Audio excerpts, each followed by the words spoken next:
Buenos días, tardes, en el momento que está viendo este video, me presento, mi nombre es Jarín Pérez Vélez y en la actividad número 10 de la asignatura Historia Universal vamos a hablar sobre las consecuencias, las causas y las consecuencias de la Revolución Rusa y las cuales fueron las que dieron enfoque a esta misma.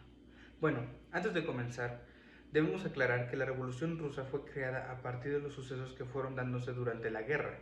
En este caso, si mal no recuerdo, la Primera Guerra Mundial, cuando estaba en conflicto contra Alemania y los búlgaros.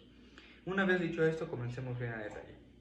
Las causas para una revolución ya las sabemos cuáles son, exactamente, que son el pueblo insatisfecho, las bajas calidades de vida que en estos mismos se mantienen, y de igual manera las clases sociales tan divididas que había en ese entonces, ya que tenemos que retomar que en esos tiempos Rusia no era tanto como un país, sino era un imperio, el cual se regía por el más alto y por nobleza, hasta cierto punto, aunque sí había temas democráticos, pero que digamos no eran muy democráticos, que digamos, ya que mientras que los pobres de clase media y baja se trataban de defender diplomáticamente, pues los clases nobles, o las clases nobles y clase alta, pues tenían de todo para poder defenderse y hackearlos o darle la vuelta en ese aspecto. Pero bueno, una causa muy importante para el comienzo de la Revolución Rusa, de la primera en este caso, fue la misma guerra. ¿Qué provocó esto? Que todos los recursos disponibles, tanto materiales como alimenticios, se pasaran a las filas de guerra, para que así mantuvieran más tiempo el frente, ya que su ejército se consideraba impenetrable. Pero cuando su ejército comenzó a decaer fue por lo mismo, los recursos no son eternos. Esos recursos comenzaron a agotarse y a acabarse, lo que hizo que los recursos que se generaba el pueblo para ellos se les fuera quitando poco a poco o se les exigiera más. Algo que probablemente, y sabemos que a la mayoría de la sociedad no le agradó, ya que aunque tenían que generar una buena cantidad de pan, no podían alimentar a las bocas de su familia, ya que el pan que les quedaba, o el grano en este caso de harina, no les alcanzaba para hacer suficiente comida. Esto generó una pobreza muy grande en las categorías media y baja. El problema es que las categorías altas también no se vieron muy afectadas, que digamos. Siguiente aspecto, la inconformidad del pueblo. Al haber tanto desempleo, tanta pobreza, tanta hambruna, el pueblo comenzó a levantarse, comenzó a hablar en contra de su gobierno, por lo mismo, de que estaban insatisfechos y querían un cambio. Estas protestas se desarrollaron por mucho tiempo o por un tiempo determinado en lo que regía la guerra, pero no podían dar muchos avances porque el mismo gobierno los mantenía a raya.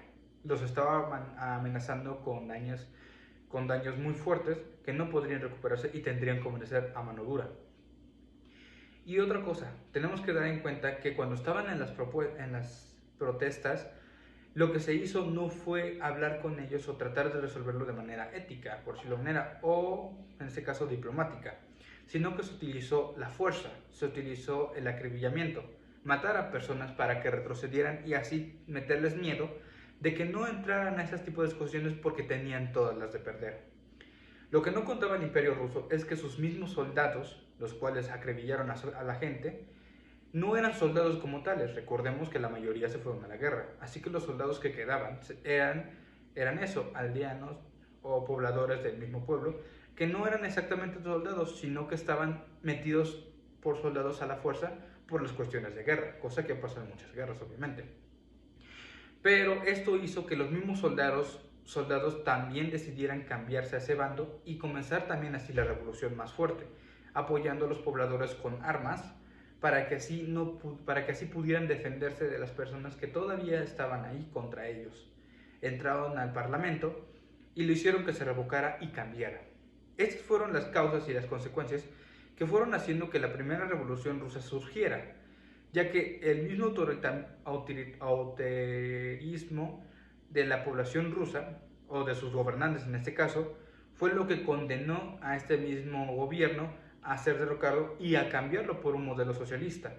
¿Por qué? Porque ellos ya estaban hartos de estar gobernados o marginados hasta cierto punto, por lo cual querían convertirse en una nación libre e independiente, que aunque tuvieran sus reglas, de cierta manera podían mejorar su calidad de vida, dando apoyo a nuevas estrategias que no sean exactamente militares, y así cambiando algunas cuestiones que en un futuro se vieron más afectadas.